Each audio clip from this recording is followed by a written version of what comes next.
Hi, today you know about how to add trailer to your YouTube channel. For that, log into your YouTube account, then go to your channel here. There are two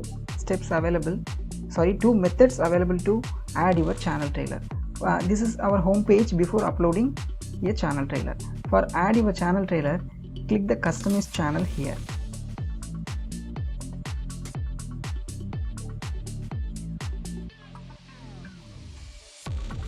See here, layout, video spotlight, channel trailer for people who have not subscribed. This is the area for our trailer. Then select add icon here.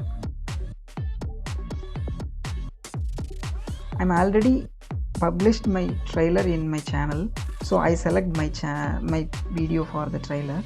This one is the trailer video. Then go to publish. You must need to click the publish. If you forget to click the publish, the trailer is not appear in your channel's home page.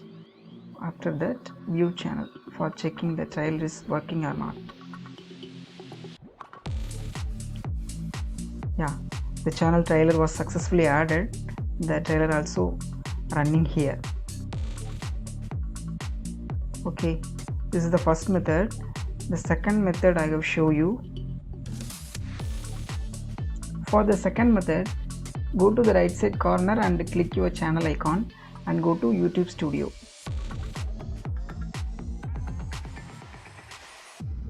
And go to the customization tab here. That's all. The channel trailer adding page is up here. Now you can change or remove your video easily. So I think this video is very helpful to you. If you feel this video is helpful, then don't forget to like the video and don't forget to subscribe the channel now.